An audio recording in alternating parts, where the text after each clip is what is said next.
উচ্ছেদ অভিযানে ম্যাজিস্ট্রেট পৌঁছার আগেই ফুটপাত দখলকারীদের সতর্ক করছেন পুলিশের 2 সদস্য। এরই মধ্যে ফাঁকা পুরো ফুটপাত, ব্যবসায়ীরা গুটিয়ে নিয়েছে অস্থায়ী দোকানপাট। ঘটনাস্থলে ম্যাজিস্ট্রেট এসে ফুটপাত দখলকারীদের না পেয়ে জরিমানা করলেন মহাখালী কাঁচা বাজারের 4 ফল ব্যবসায়ীকে।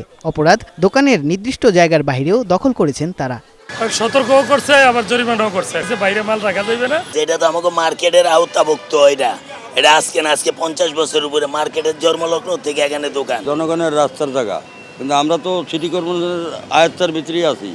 তারপর এরা বলতেছে যে এটা আউটসাইডের লোক, হাঁটার রাস্তা। ফুটপাত দখল করে নাই, সেটা হলো আমাদের মার্কেটের খালি জায়গা স্পেসে এফেক্টেড দোকানদার হিসাবে তারা কর্পোরেশনের মৌখিক অনুমতি নিয়েই করতেছে। সেই ক্ষেত্রে ওনাদেরকে আজকে অমানবিকভাবেই এই জরিমানাটা করা হয়েছে। লাইফে কখন কি হয় গ্যারান্টি আছে, তাই ইন্স্যুরেন্স করুন সিটি ব্যাংকে, কারণ ইন্স্যুরেন্স করলে সিটিতে সুরক্ষা পাবেন নিশ্চিতে। অভিযান চলাকালীন দেখা গেল সেই 2 পুলিশ সদস্যকে। অভিযানের আগেই ফুটপাত ব্যবসায়ীদের চলে যেতে বলার কারণ জিজ্ঞেস করি তাদের। ম্যাজিস্ট্রেট আসার আগে যদি আপনারা সতর্ক করে দেন, সেক্ষেত্রে সরিয়ে দেন, এই অভিযানটার তো মূল্য থাকলো না, তাই না? একটু কথা বলেন আমাদের সাথে, আপনি কথা বলেন। কথা না বলে মুখ লুকানোর চেষ্টা দেখে কথা বলেন ট্রাফিক বিভাগের এই পুলিশ কর্মকর্তা।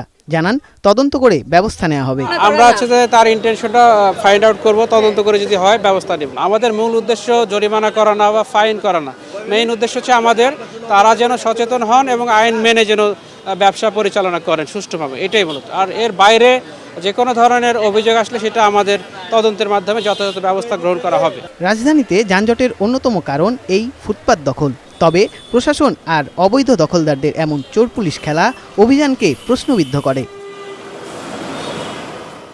Sayem Chowdhury, one news, Dhaka.